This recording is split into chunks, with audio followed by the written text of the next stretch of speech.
This program is designed to provide general information with regards to the subject matters covered. This information is given with the understanding that neither the hosts, guests, sponsors, or station are engaged in rendering any specific and personal, medical, financial, legal, counseling, professional service, or any advice. You should seek the services of competent professionals before applying or trying any suggested ideas.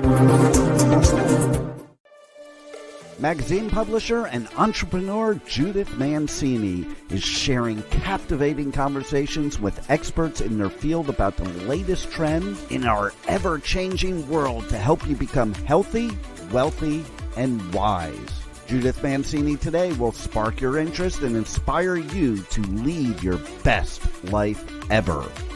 And now, here's Judith. Hey, how are you, everyone? Thank you for joining me on Judith Mancini today.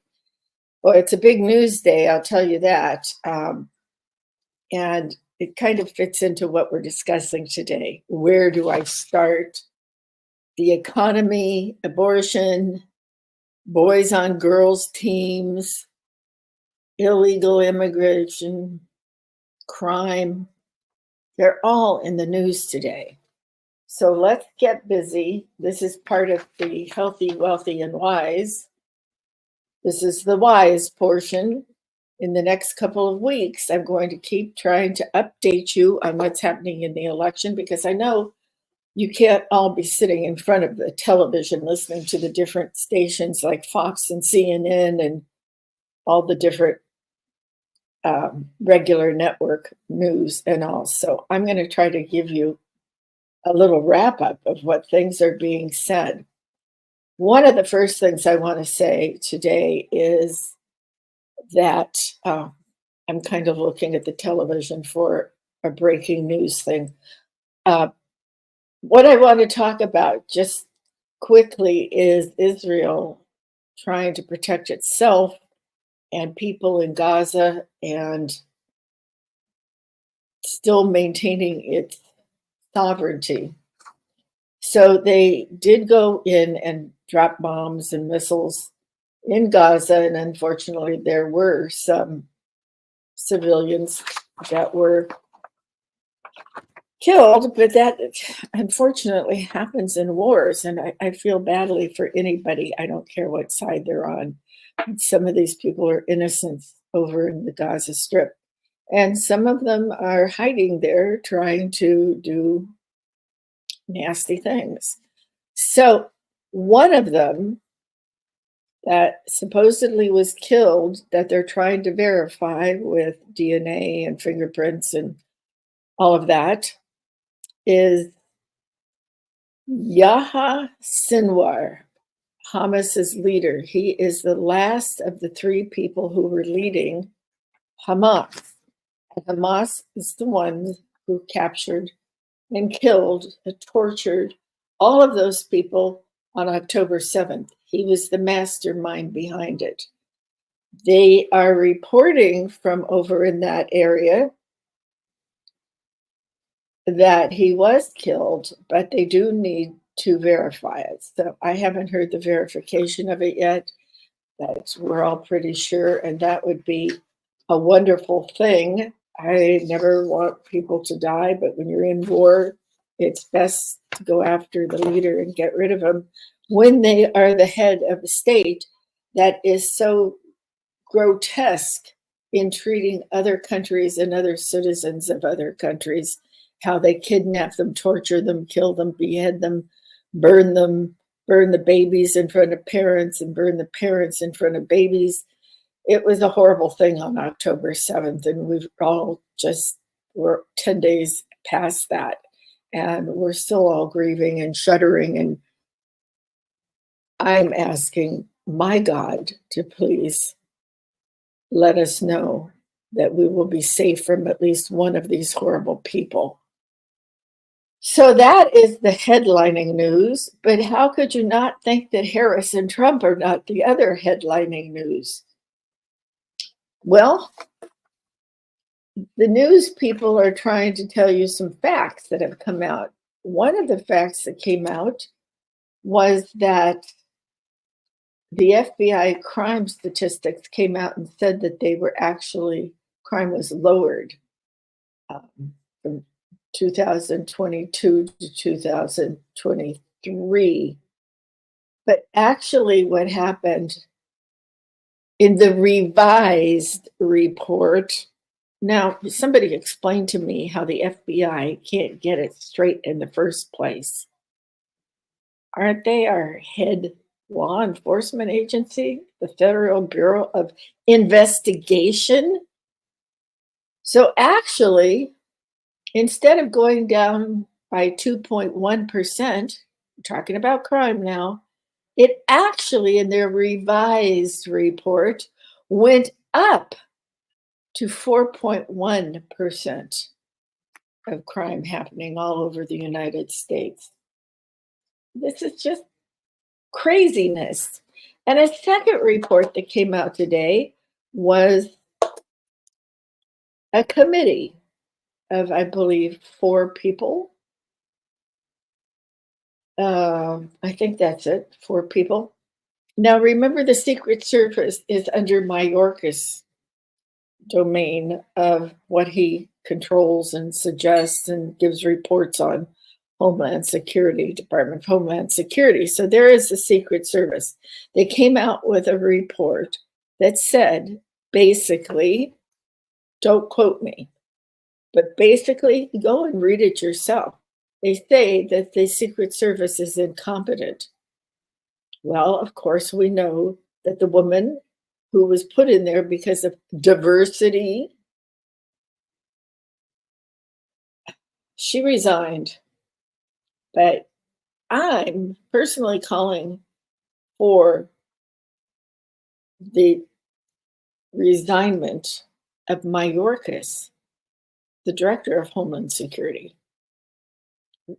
Secretary of Homeland Security, whatever his full title is. Get him out of there. He just lies. He's lied about everything.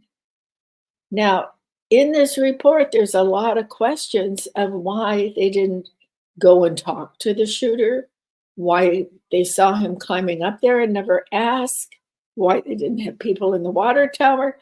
The whole thing stinks to high heaven. And the conclusion is there will probably be another attempt like there was in Butler, PA.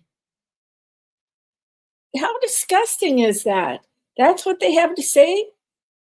No conclusions about how they need to change it, how they can improve it, how they can improve the safety of our candidates running for presidency in the life of a former president?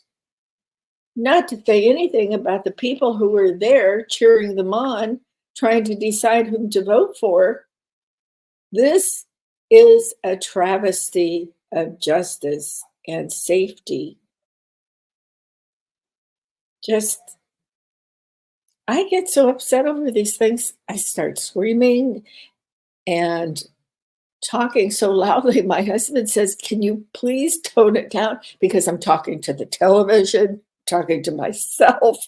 I'm talking to him, but he's tuning me up because all I do is complain about what's going on in our country right now.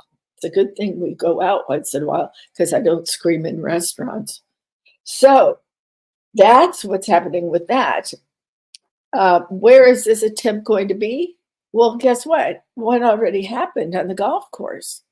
So how many more will there be? They didn't say there was a specific one, but you can bet that these people who wish harm to the United States have all sorts of people running around the United States now that have been sent here to terrorize us and to plant bombs and to have guns that they can put back together, and they brainwash them if they're from here. They've brainwashed them and told them that they had to go do these dastardly things when they sneak across the border. That's the only way they could get in. They brainwash them and say, this is not a good place. You're going over there to make it a good place. They may not come with weapons, but you can bet there are people in this country already who have snuck in and have gone to the underground to put the bombs together, to put the rifles together. I am not a conspiracy theorist, but if a committee who should have been protecting the former president and candidate for the presidency, if he was shot and then was shot at again, it's not a conspiracy anymore. It's an actual fact. So that's in the news today. What else did they tell us this morning? I was just talking to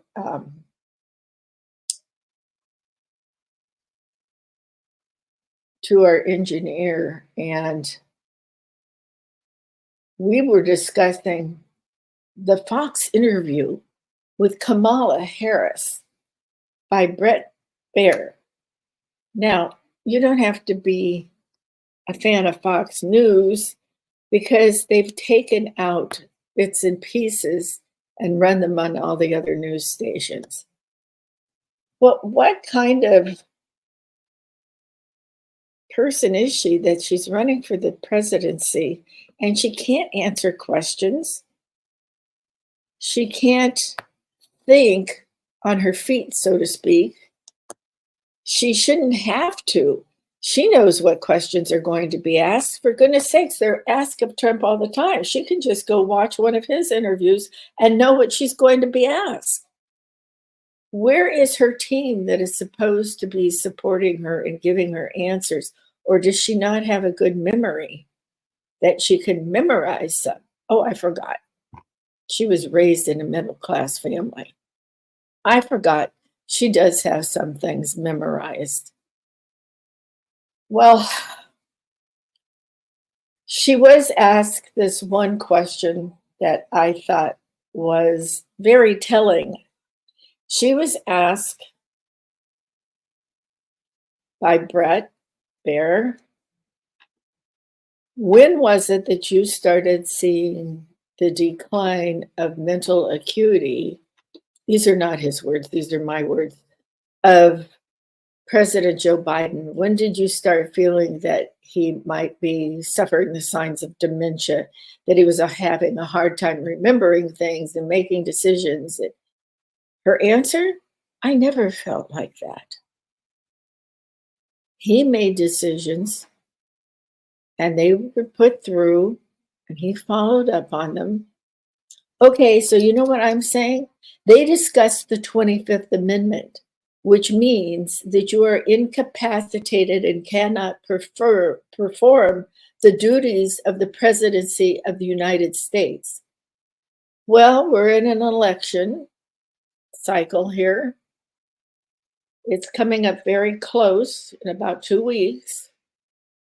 And this didn't happen that long ago. What were they going to do? They had to get him out of there. So perhaps he is declining. It seems he is, except when he gives the State of the Union and a couple other things where I've never seen anything like it. I know they can give you drugs to pump you up so that your brain functions in different circumstances, so that you can remember things and you can act a little more spry than shuffling along and hanging your head and stumbling up airplane stairs, getting lost at the Easter egg hunt. There were definite signs, but now Kamala is saying she never saw anything. Okay, then she is the head of the coup. The coup is no longer a healthcare mental problem to get Biden out of office. This was a staged coup by some of the people in the administration, including Harris, removing a man illegally from the presidency. A coup. Last I checked, that's against the law. It's actually treason. Now, nobody is telling me what to say. These are my thoughts. So don't go getting all crazy and telling everybody I'm spouting stories that aren't true, because they are true. Everybody knows that he was incapable of making a speech and finding the door to walk off the stage. Everybody knows that. So Kamala comes out and says he was quite capable of making decisions, and now he's over in Germany or someplace trying to get them to be with the United States, basically against Israel. He says he wants Germany to step up and help the Israelis. Well, I sincerely doubt that's going to happen. There's something strange going on here, and it's, excuse my language, but I'm going to say it. It's a hell of a lot deeper and more nefarious than the man just stepping back. He should not be on an airplane going to Germany and meeting with world leaders. No, no, no, no. But what is Kamala going to do if she can't talk in a great interview with Brett Baer and answer some questions that have been asked of her in different manners all this time, and she can't answer them, and she loses her temper and starts speaking over Brett Baer and not letting him continue and putting her hand out. Stop, I'm going to continue talking. I'm not finished yet. Excuse me again, she's not capable of being president of the United States. You need some diplomacy. You need to be polite. She didn't need to show her so-called power. She is not the president of the United States now. And the president of the United States would not do this unless he was in an enormous meeting that demanded his attention or her attention to a national security problem. They asked for the number of questions to be, excuse me, my phone is coming through my computer. She and her team asked that certain questions be asked and other questions not asked. They cut down the time of talking to 20 minutes. Now, it's darn hard to give an interview in 20 minutes. And then on top of that, she comes in 15 minutes late, like Miss Gotrocks. Who the hell does she think she is? She may be the vice president of the United States, but she certainly doesn't comport herself in that way. And let me ask you another question. Why doesn't she ever put a dress on or a skirt? I think it's a little weird. Women still do wear those things, dresses and skirts. A lot of women wear pants. I wear pants too. But every single day? Ugh. And where does she get off wearing necklaces that are $70,000 approximately and all this other jewelry? I have not seen any first lady who has worn that expensive of jewelry every day or in public places where they're giving speeches. It's not done. It's not even done in high society. It isn't done when you are raising money for charity or something like that, unless it's a black tie ball and you're expected to bring out all your jewels like an inauguration ball. You don't go around talking to people with that kind of jewelry on. You just don't do it. She thinks she has some of these ploys like when they had the debate. I know, I've been a woman in business. I watched her.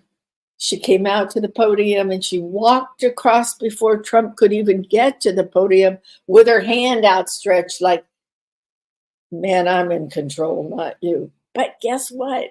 She wasn't. She shouldn't try to be something she isn't.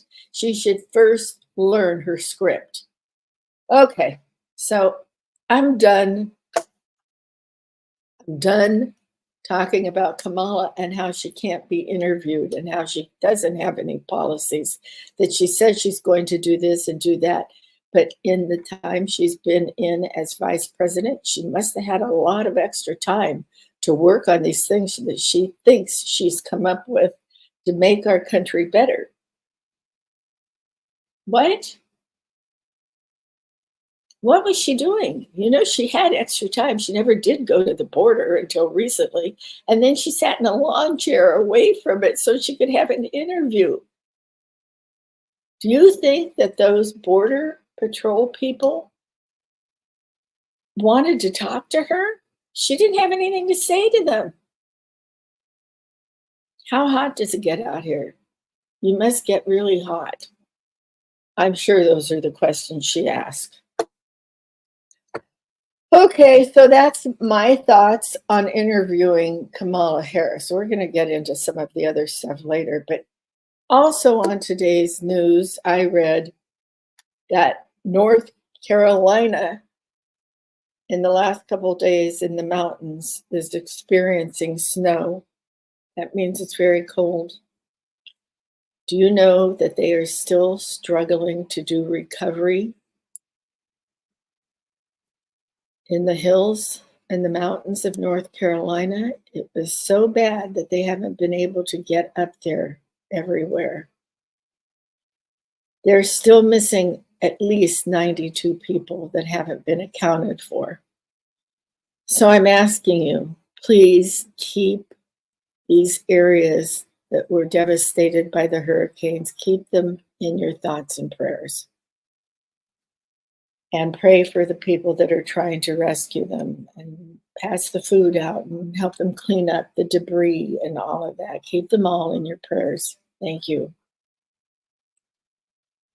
Well, okay. Let me give you a little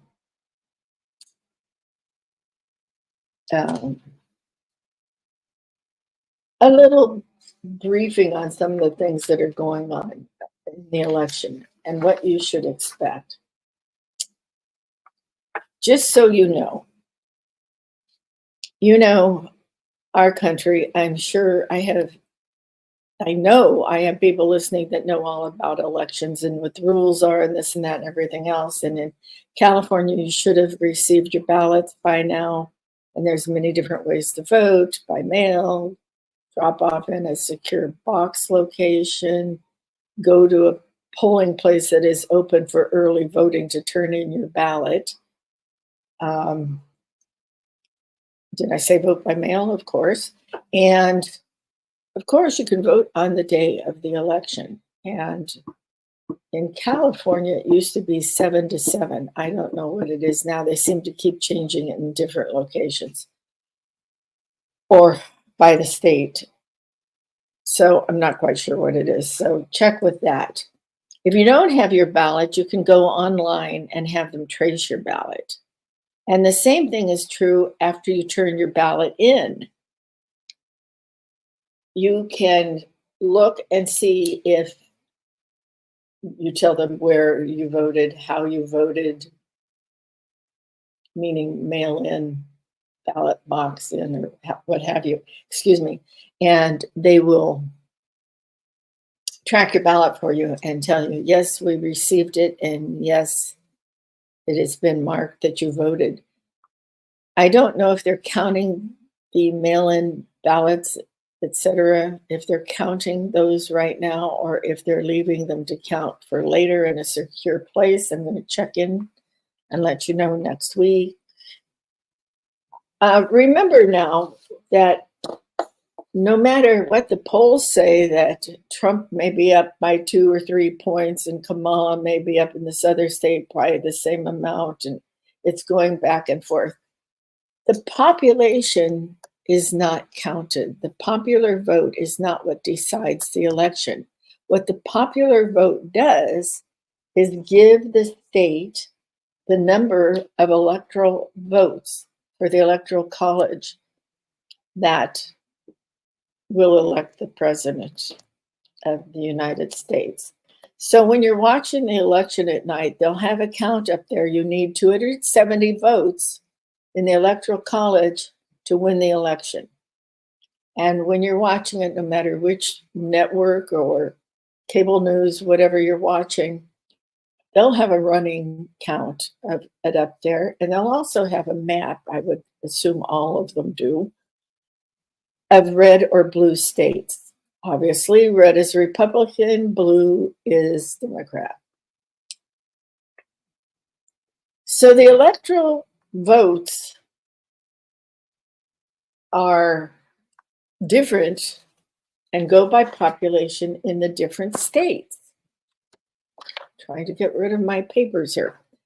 There are swing states, which means sometimes they go Republican, sometimes they go Democrat, and they swing back and forth with the number of electoral votes that are going in as they're counting and all that. Okay, for 2024, here are the states, 7 of them, that are the most important swing states for the 2024 presidential election. The swing states are Arizona. It has 11 electoral votes. Now, one of the big things they're concerned about is the border, people coming into Arizona over the border, plus the economy. Everybody's worried about the economy. So, okay, keep track here. They have 11 votes in the Electoral College. So these are being watched very carefully, and especially on election night. Georgia has 16 electoral votes.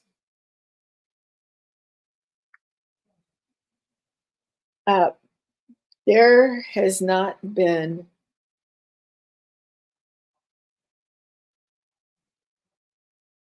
a Republican elected since after Bill Clinton was out of office.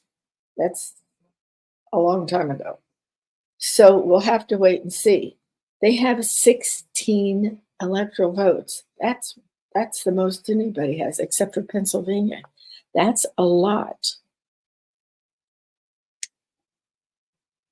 It says 2020 marked the first time a Democratic presidential candidate had won the Peach State since Bill Clinton in 1992. 2020. So they switched around. Well, we'll have to see what happens because they have an awful lot of crime and they've had the hurricane effect and all sorts of things there. So they're up for 16 votes. The next one is Michigan. Michigan has 15 electoral votes. Well, it could go either way. The economy has hit them hard. But the unions that the Democrats thought that they would be endorsed by haven't done that. One of the largest ones has endorsed Trump. So this will be a very interesting election. And of course, depending on which channel of news or cable news that you watch, you'll see that some people are really thrilled with Trump and his policies, and yet there are some that are still thrilled with Kamala. So watch Michigan for those 15 electoral votes. Nevada, although it's not on the border, has an interesting population. It's very diversified. I lived in Nevada in the 70s in Incline Village by Lake Tahoe, on Lake Tahoe. And at that time, it had a Republican governor. So Nevada also has a lot of people that work in the casinos and restaurants, the entertainment fields there. And an interesting thing to me about them, with their 6 electoral votes, is Trump said no taxes on tips. And that is a huge part of the income of people in Nevada. So let's watch that one closely to see clearly how they will vote. And of course, I would like to see it turn red. North Carolina has 16 votes. Now, here's the problem with North Carolina. It was hit very, very hard with the hurricanes. I meant to look up something about money that Trump had sent out of his personal purse to North Carolina. He's done more for this disaster than FEMA could ever hope to do.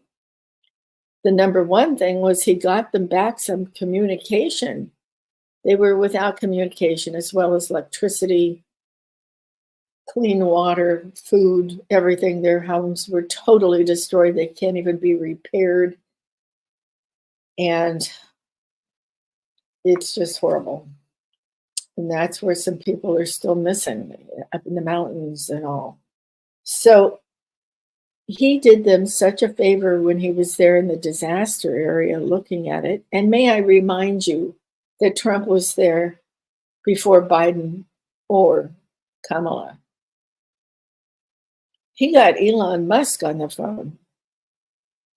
And he said, look, they don't have any way to communicate. Can you help us? And before the conversation was over on the phone, there was Elon with his things flying over Starlink or whatever it's called. I always get the name wrong. But there they were, back with communication. What did those two do?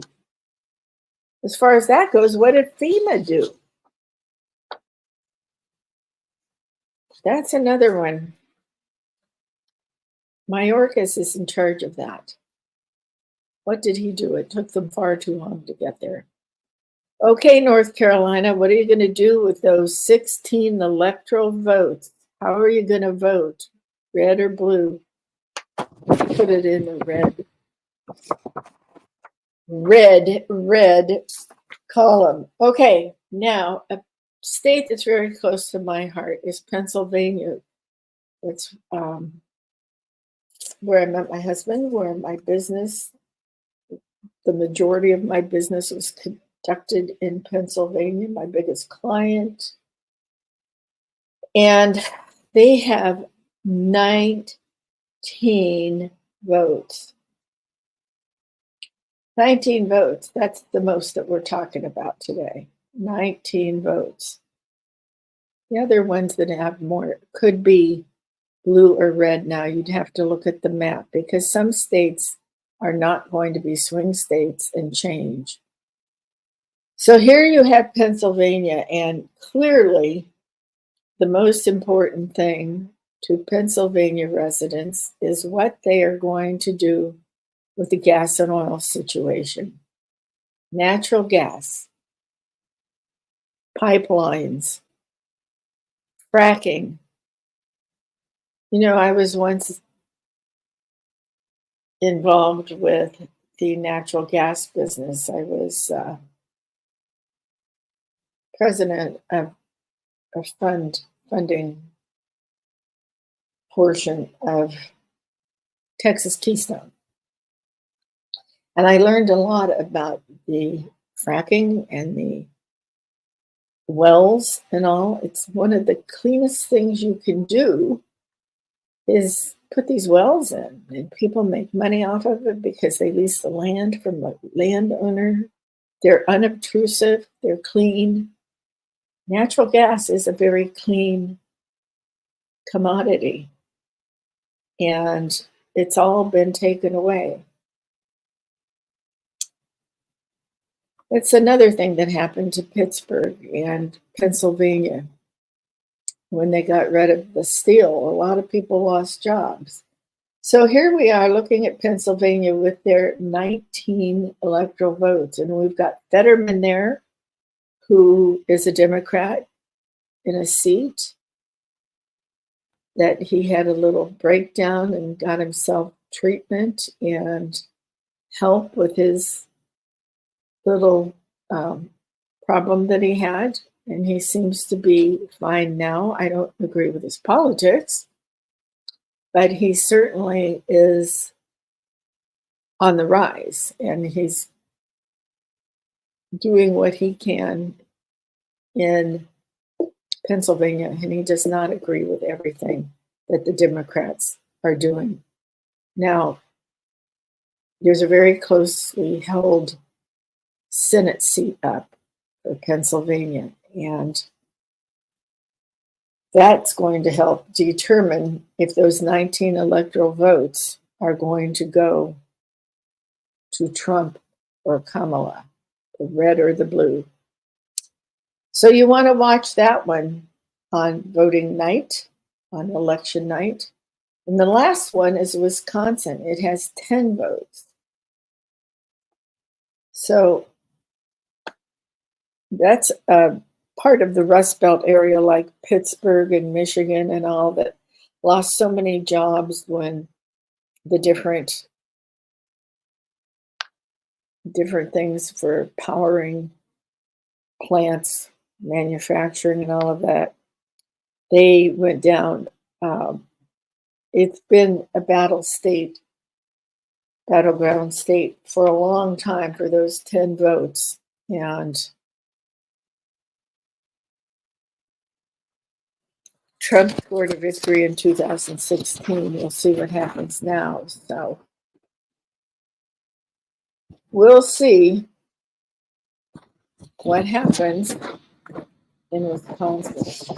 So those are the swing states, and you want to watch those on the night of the election, because they may very well tell you who wins.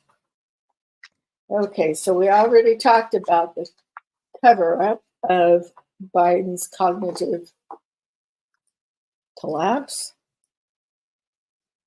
And now let's talk a little bit, excuse me with my notes, there's so much in a political campaign, hard to keep it all straight. Okay, what do you think is Harris's view on the economy?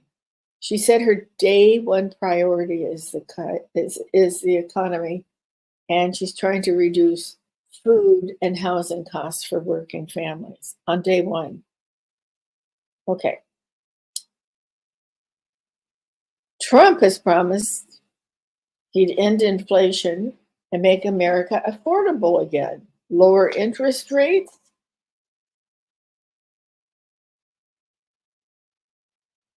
and deporting undocumented immigrants will ease the pressure on housing. Okay. But first of all, Trump can't lower the interest rate. He can start working on it. He can do things like no more tipping when he gets his people lined up and they can vote on that. I don't think that Kamala can promise she'll get rid of grocery gouging, price gouging, because she also is not in charge of that. So everybody has these big wishes for what is happening and what they can do, but it takes our whole government and different sections of the government, legislative, judicial, and executive, to get these things done. And day one, you don't normally go into an office like Biden did and tear up every single thing the last president did. If you recall, when Biden went into the Oval Office, he had a stack of papers that was close to 2 feet, folded it, which I doubt had anything in it except a blank page. And he just signed it and said he was getting rid of all these things that Trump had done with an executive order. Who knows? He tells you all the time what he did, that he got rid of what Trump did. Kamala has made abortion one of the top priorities in her campaign, and she continues to advocate for that.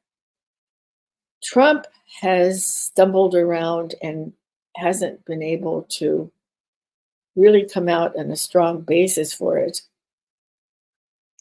because he wants to be consistent, but he truly thinks this should be up to a woman's, her body, her decision. But that doesn't make everybody in the country happy. So this is a contentious subject. Harris would let anybody have an abortion up into any stage of the pregnancy. So it's a red hot subject. Let's see what they're going to talk about and do in the next 18 days, something like that. Of course, immigration. Now, come on, Kamala, you haven't done anything for it. You were the czar of the border czar. Now you deny you ever were. You never went down there. Nobody wants to talk to you about it. All you could think of was these border agents were whipping the immigrants and the horses of the Border Patrol. Come on. Are you that ignorant that you don't know that they're using that whip to guide their horses so they're not trampling the immigrants and everybody? I mean, I have to say, really bad. So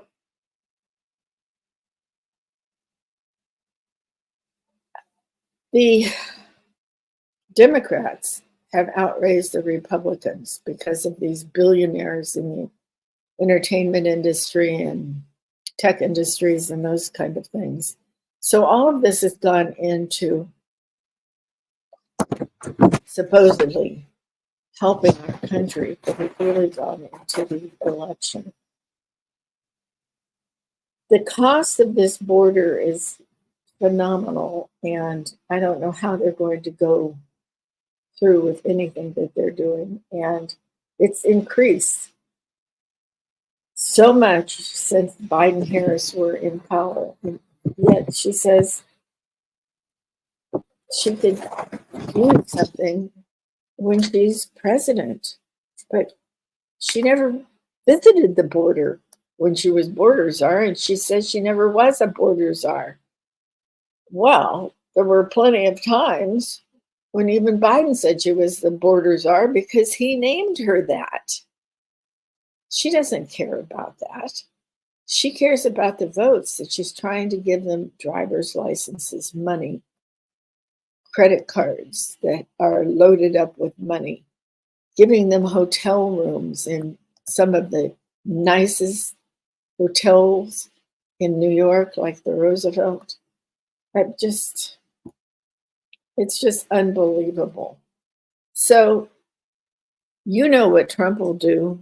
He'll continue and finally build the rest of the wall because it's down in places where people can sneak across easier than they can where they're sneaking through now, where they have to cut some of the barbed wire and things like that. The people coming across, they're not all criminals. Some of them are trying to seek asylum in a good way, but they wouldn't be doing it in a good way unless they filed their papers. Coming across illegally is not the answer. And giving them driver's license where they can go show it to a registration to vote place. Give me a break. None of them should be allowed to vote, but that's how the Dems are packing their list of voters. So that really, really is frightening to me. Because no matter what Kamala says, there are many hardened criminals and even some on the terrorist list. There are ones that have come across and murdered, raped, mutilated so many of the people here. And that's to say nothing about the child trafficking and the female trafficking, sex trafficking that has gone on. You know it's true because cameramen have stood far back with their long ones and seeing the panties that these horrible people have hung on the different trees around the border, where they have notched one up on their gun, so to speak. I had a housekeeper who was given amnesty.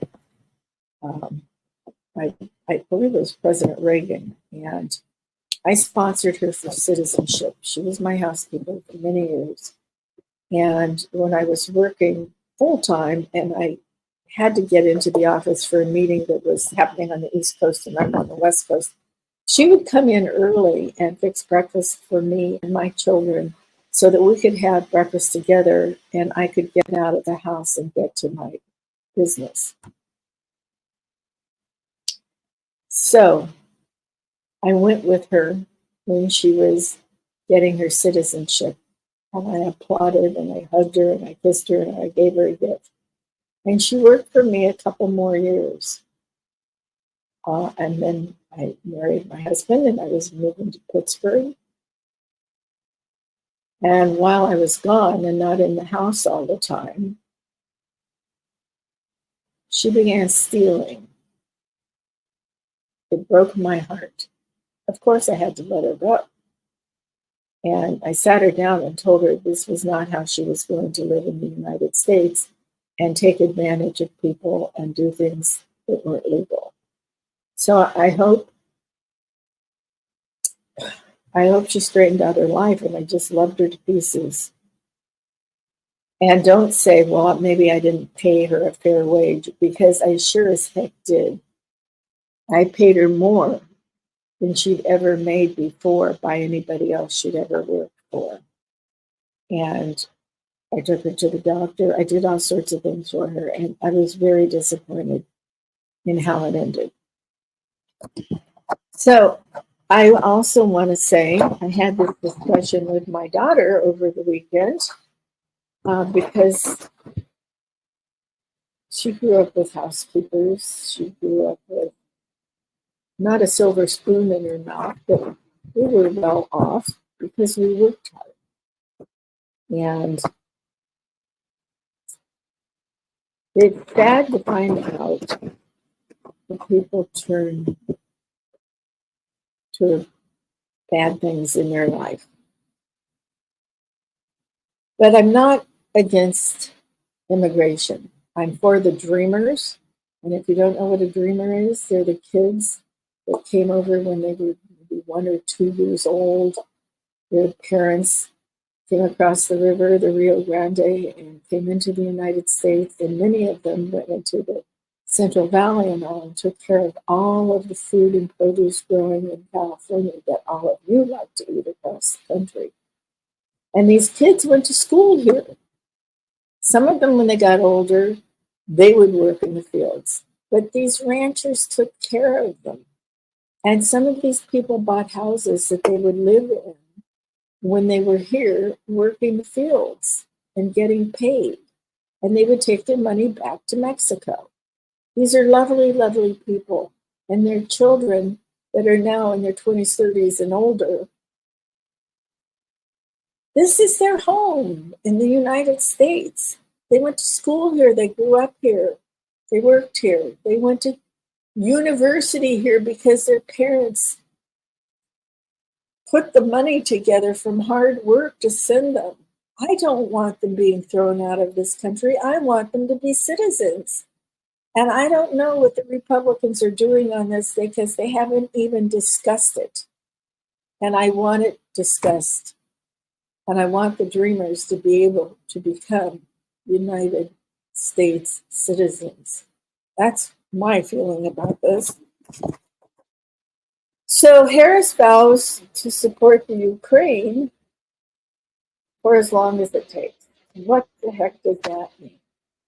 Well, I think it means, I don't know. I don't know what it means because I don't know where all the money's going to. That happened during the Obama era too, when money was going out to places like Saudi Arabia or Iran. someplace on pilots in airplanes. Oh, those Democrats love these flights in the middle of the night, don't they? For people or money. I think Trump does not want to become an isolationist like some of the Democrats are trying to say. I think he wants us to be the country we were, that everybody looked up to and everybody looked to for help and guidance.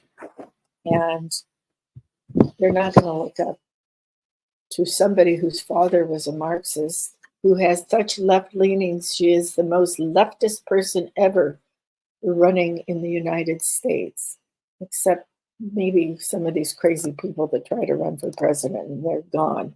So I don't think, in my opinion,